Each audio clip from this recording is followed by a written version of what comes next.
네, 안녕하세요. 성균관대학교 우홍입니다. 오늘 저는 챗GPT가 로봇에 어떤 역할을 할 수 있는지 말씀드리도록 하겠습니다.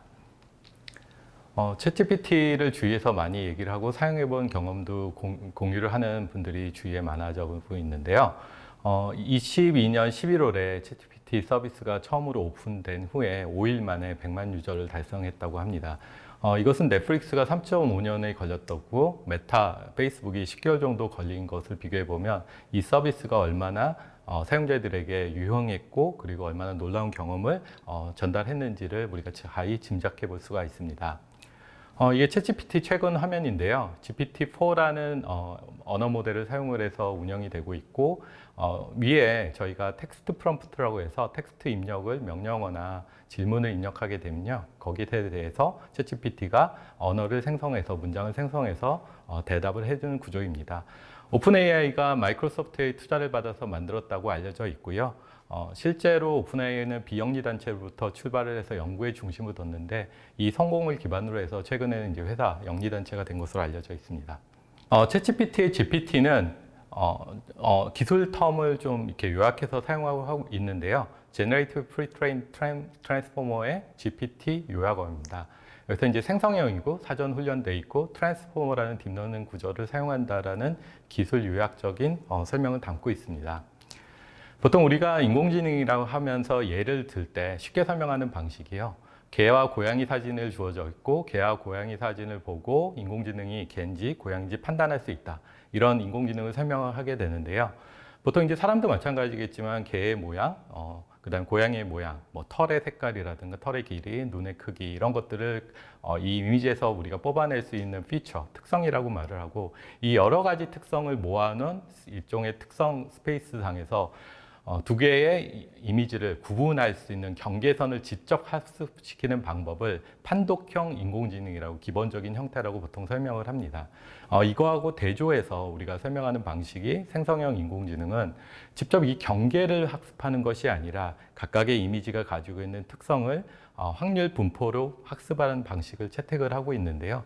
이러다 보니까 개와 고양이 사진을 분류할 뿐만 아니라 새로운 개 사진, 고양이 사진도 만들어낼 수 있는, 생성을 할 수 있는 그런 특성을 가진 인공지능 모델이 되는 것입니다. 그러다 보니까 이런 생성형 인공지능 모델을 사용을 해서요, 문장을 생성할 뿐만 아니라 그림, 비디오, 그리고 미디어 컨텐츠 분야에서 여러 가지 문화적 활동이 일어나고 있는데요.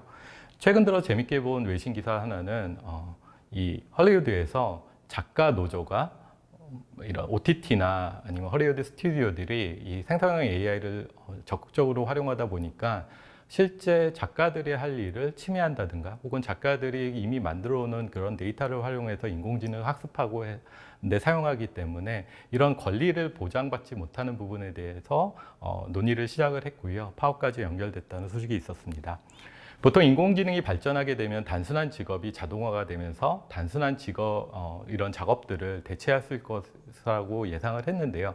최근 생성형 AI가 보여주는 그런 능력들은 단순하지만은 않고 창의적이고 논리적이고 추론이 포함된 그런 전문적 직업까지도 대체하지 않을까 그렇게 기대와 염려를 하고 있는 상황입니다.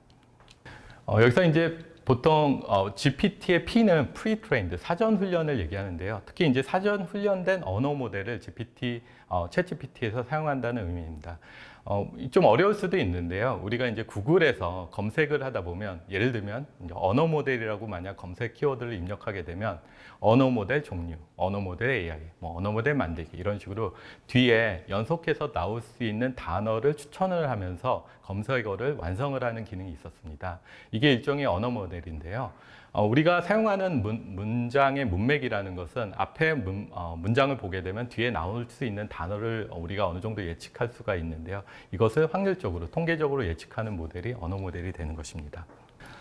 GPT에서 트레이닝을 하는 학습, 이 사전 훈련한 방식은 인터넷에 사용이 가능한 여러 가지 말뭉치들을 모아다가 자기 학습 방식으로 학습을 하게 되는데요. 예를 들자면 문장의 빈 부분을 만들어서 마스킹을 한다고 하는데 그 부분을 예측하는 훈련을 한다든가 아니면 앞에 나온 문장과 뒤에 문장을 연결하는 단어를 추천을 받는다든가 아니면 뒷단어를 예측하는 방식으로 사전 훈련을 하게 됩니다. 여기서 이제 사전이라는 프리트레인이라는 말이 좀 의미가 있는데요. 기존의 인공지능 같은 경우는 특정 태스크를 위해서 데이터를 모으고 그 데이터를 가지고 특정 태스크에 최적화된 모델을 만드는 반면에 언어 모델 같은 경우에는 다양한 태스크에 일반적으로 사용될 수 있는 사전 훈련 모델을 만들고 그것을 다시 튜닝을 해서 미세 조정을 해서 특정 태스크에 최적화된 모델을 만들 수 있다라는 기술적 검증을 얘기하는 것입니다. GPT의 마지막 T는 트랜스포머의 첫 글자인데요. 트랜스포머는 2017년에 구글에서 발표한 논문에 나온 그 딥 뉴럴 네트워크 구조입니다. 어텐션이라고 해서 예를 들면 시퀀셜하게 데이터가 들어왔을 때 단어만 분석하는 것이 아니라 단어 간의 관계, 그 시퀀스 안에 들어있는 단어 간의 관계를 분석함으로써 관련성을 찾아서 그 문맥을 파악하는 것인데요. 이 문맥 파악 능력이 굉장히 뛰어나지면서 자연어 처리에 집중적으로 쓰이게 되었고요. GPT에도 활용이 되고 있습니다. 이렇게 이제 언어 모델을 사용하는 이유는 단순히 언어 톡에서 언어 모델을 학습할 뿐만이 아니라요. 이 언어가 가지고 있는 우리가 지식화하는 그 문장에 들어가 있는 지식들, 그다음에 논리력 이런 것들이 언어 모델을 학습하는 과정에 지식화가 된다는 것을 알고 있기 때문에 사용하는 것인데요. 이런 능력을 기술적으로는 emergent ability 혹은 우리말로는 창발적 능력이라고 합니다. 그래서 GPT 3.0부터 대규모로 모델 사이즈가 커지고요. 1,750억 개의 파라미터를 사용한다고 해서 상상도 할 수 없을 정도의 모델 사이즈가 커지고 정말 많은 데이터를 처리해서 우리 인류가 가지고 있는 그 텍스트 문장을 거의 다 학습을 했다고 그렇게 볼 수가 있게 되는데요. 이러다 보니까 기존에는 굉장히 어렵고 추론하기도 어렵고 상식적으로 판단하기도 어렵고 인공지능에게 직접적으로 학습하기 어려웠던 그런 태스크들을 이 GPT-3부터는 점점 더 수행할 수 있는 능력이 발견이 됐다고 얘기하고요. 그러다 보니까 이제 emergent ability라는 용어가 사용이 되고 있습니다. 특히 이 복잡한 문제에 대해서 사람도 풀기 어려운 것들을 GPT가 풀기 시작을 했는데요. 단순히 언어로 되어 있는 문장을 학습하는 것뿐만이 아니라 우리가 만들어 놓은 프로그래밍 코드, GitHub에 올라와 있는 그 오픈소스 코드 같은 것들을 가져다가 학습을 했더니 논리적 사고라든가 수학적 사고 능력까지도 이 언어 모델에 포함이 됐다라고 얘기를 합니다. 이렇게 이제 그 emergent ability, 그러니까 창발적으로 나타날 수 있는 그런 능력들을 활용하기 위해서는 GPT를 사용을 할 때 프롬프팅을 잘 해야 된다고 얘기를 하는데요. 예를 들면 복잡한 수학적 문제들, 여기 예시를 보면은 누군가 공을 5개 가지고 있고 공이 3개씩 든 공박스를 2개를 샀을 때 총 몇 개를 가지고 있냐 이런 질문을 했을 때 수준이 낮은 언어 모델 같은 경우에는 굉장히 이상한 대답을 할 수도 있고요. 이런 데몬스트레이션 데이터를 주어진다고 해도 논리력을 확보하게 보여주지 못하는 경우가 생깁니다. 그런데 프롬프팅 엔지니어링을 잘해가지고요. 입력을 할 때 중간 과정에 도출될 수 있는 데이터를 같이 프롬프트에 포함해서 넣어주는 그런 방식을 채택하게 되면요. 언어 모델에 담겨있는 추론력을 적극적으로 활용을 해서 복잡한 문제도 풀 수가 있게 됩니다. 이렇게 단순히 언어적인 표현뿐만이 아니라 언어를 통해서 배웠던 그런 지식들을 적극적으로 활용하게 되면 다양한 일을 할 수 있게 되게 되는데요. 챗GPT가 지금 GPT 4.0을 활용하면서부터 여러 가지 벤치마크를 해보고 있는데 전문적인 분야에 대해서도 굉장히 높은 성능을 낸다고 알려져 있습니다. 예를 들면 미국 변호사 시험 같은 경우에 봤을 때 챗GPT가 GPT-4를 사용하게 되면 사람들 응시자들하고 비교해 보면 상위 10% 정도의 성적을 내고요. 이것을 합격권이라고 하고요. 의사 시험이라든가 아니면 대학 입시라든가 대학원 입시 이런 곳에서도 상당히 높은 정도의 성적을 내고 있는 것으로 알려져 있습니다.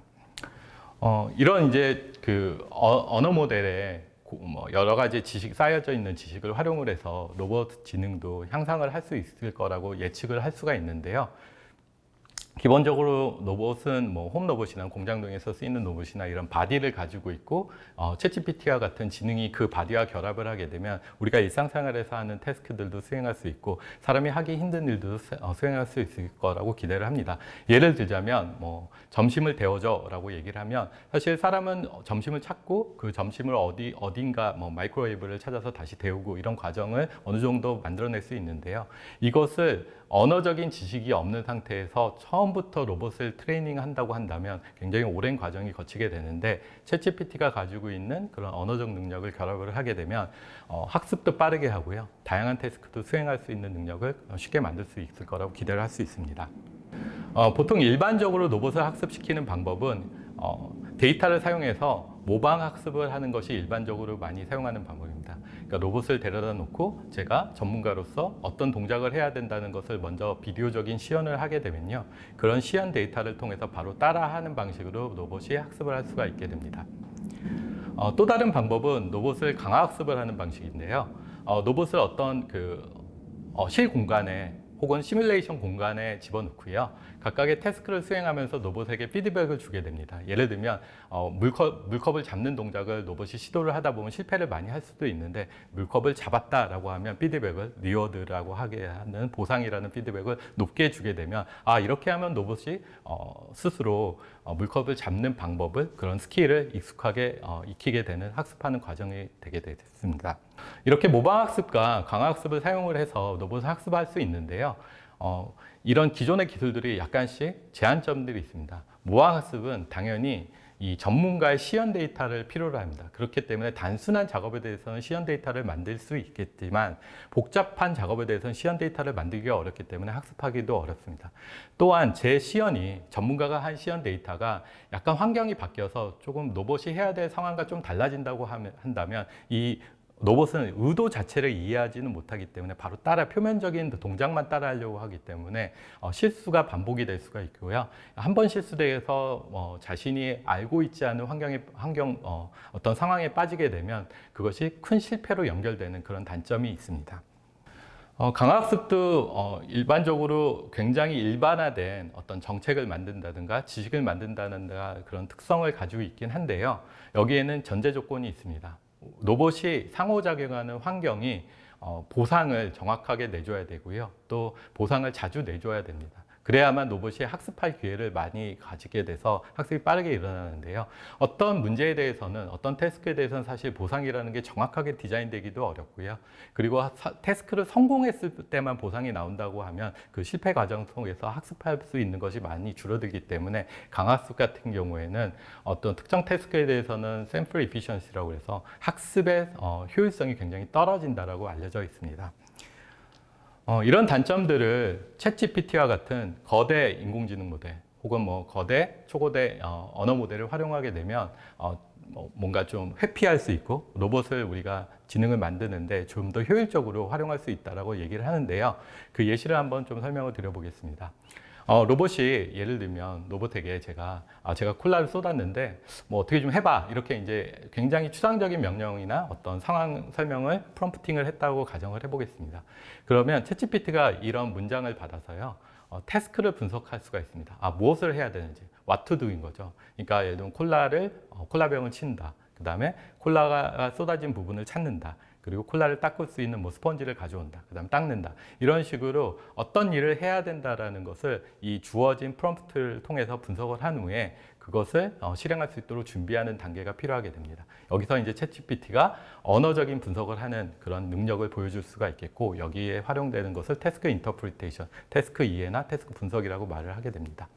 두 번째 단계는 이렇게 해야 될 일을 결정해 냈다고 한다면 이것을 환경에 맞게 실행을 해야 되는데요. 이거를 저는 액션 매핑이라고 해서요. 실제 해야 될 일이 작게 나누어졌을 때 그것을 로봇이 실제 환경에서 최적화되게 어떻게 수행할 수 있는지를 계획을 하는 부분이라고 말씀을 드립니다. 첫 번째 단계 태스크 인터프리테이션에 대해서 최근 2023년에 들어서 구글에서 세이켄이라는 프로젝트에서 이것을 어떻게 구현할 수 있는지 레퍼런스 모델을 만들어냈는데요. 구글은 팜이라는 그 거대 인공지능 모델을 가지고 있습니다. 그래서 여기서 보면 왼쪽에 인풋이 탁자 위에 사과를 어떻게 놔야 되지? 이런 식으로 질문을 했다고 가정을 해보면 언어 모델은 당연히 이것에 대한 대답을 할 수가 있습니다. 예를 들면 사과를 찾고 사과를 집어서 탁자 위에 올리세요. 이런 식으로 대답을 해줄 수가 있습니다. 그런데 여기서 문제는 이 언어 모델은 현재 환경을 이해하지 못한 상황에서 이 대답을 한 것입니다. 그래서 세이켄에서는 이 언어 모델을 활용을 할 때 실제 환경의 정보를 이미지를 같이 주게 됩니다. 그래서 이 이미지를 가지고 강화학습이 현재 할 수 있는 스킬들에 대한 평가를 추가로 하게 됩니다. 예를 들면 뭐 사과를 찾는다는 것은 현재 내가 할 수 있는 일이라고 하면 그 점수를 높이고요. 예를 들면 콜라병을 찾는다라는 스킬도 여기서 가능하다 보면 그게 점수가 높아집니다. 그러면 해야 될 일과 할 수 있는 일을 조합을 해서요. 실제 할 수 있고 해야 되는 일을 찾아서 그것을 스킬로 만들어서 세이켄에서는 그것을 로봇에게 전달을 하고 로봇은 그 일을 수행하게 됩니다. 이것이 전형적으로 초거대 언어 모델을 활용을 해서 태스크를 이해하는 것이라고 볼 수가 있습니다. 두 번째 문제는 이렇게 태스크를 이해해서 스킬로 뽑아낸다고 하더라도 실제 그 스킬을 환경에 가서 안전하고 최적화된 방식으로 수행하는 것이 그렇게 쉽지 않다는 것입니다. 예를 한번 들어보겠습니다. 예를 들면 마이크로웨이브에 밥을 넣고 밥을 데워라 라는 명령을 단계별로 수행한다고 하더라도 마이크로웨이브의 문을 여는 동작이라든가 마이크로웨이브의 스타트 버튼을 누르는 동작이 로봇이 이미 그 동작들을 할 수 있게 학습이 돼 있어야 된다고 하는 것입니다. 로봇은 강화학습을 통해서 혹은 모방학습을 통해서 이런 기능을 가지고 있는데요. 문제는 환경이 바뀌게 되면 그것을 바로 적용하기가 쉽지가 않다는 것입니다. 예를 들면 제가 마이크로웨이브를 새로운 모델을 사가지고 로봇에게 앞에 놓고 밥을 데워라라고 한다고 하면 버튼의 위치를 다시 찾아야 된다든가 버튼을 이해해야 된다든가 어떤 식으로 문을 열어야 된다든 것이 기존의 로봇이 학습했던 것과 다를 수 있기 때문에 좀 어려운 문제로 다시 변환이 되게 됩니다. 로봇의 전통적인 문제에서는 이것을 도메인 시프트라고 얘기를 하고요. 도메인 시프트가 벌어지더라도 로봇이 빠르게 적응할 수 있게 학습이 되어야 된다라고 보통 리서치 프로블럼으로 정의를 하고 있습니다. 저희는 이 부분에 있어서 언어 모델 혹은 언어와 비전이 같이 학습되어 있는 그런 멀티모달 모델들을 활용을 해서 새로운 환경이 됐을 때도 스킬을 다시 한번 최적화된 방식으로 수행할 수 있게 학습하는 방법을 연구를 하고 있고요. 최근 이런 것들의 결과가 많이 나오고 있습니다. 챗GPT한테 한번 챗GPT가 로봇하고 어떻게 결합되면 좋은 결과가 나올 수 있는지 한번 이렇게 질문을 해봤는데요. 상당히 의미 있는 얘기들을 많이 하더라고요. 챗GPT 입장에서는 사실 언어 모델이라는 것은 텍스트만을 학습을 했기 때문에 만약 이렇게 그 로봇이 결합되어 있다면 챗GPT 언어 모델에는 마치 사람의 눈과 귀, 그리고 팔 이렇게 동작할 수 있고 센싱할 수 있는 그런 기능들이 합쳐지는 것이라고 볼 수가 있습니다. 반대로 로봇 입장에서는 아주 쉽게 굉장히 강건하면서 일반화가 잘 된 범용 인공지능 기능들을 로봇에 포함시키는 과정이라고 볼 수가 있겠습니다. 이렇게 그 대화형 혹은 초거대 인공지능 모델들이 로봇과 결합하면 새로운 서비스들을 많이 만들어낼 수 있을 거라고 예상을 해볼 수가 있는데요. 우리가 그동안 IT 업계에서 혁신들이 벌어졌던 과정들을 조금씩 돌이켜보면 30년 전에 인터넷이 나오면서 컴퓨터가 연결되고 데이터가 연결됐고 그 다음에 15년 전쯤에 아이폰이 나오면서 스마트폰이 나오면서 사용자들이 연결되고 사용자와 서비스들이 연결되는 과정을 거쳤다면 이렇게 로봇과 대화형 인공지능, 초거대 인공지능이 결합을 하게 되면 마치 우리의 실생활과 그 다음에 디지털 월드에 있는 그런 많은 지식들이 결합하는 그런 과정들로 생각을 해볼 수 있게 기대해 볼 수 있을 것 같습니다.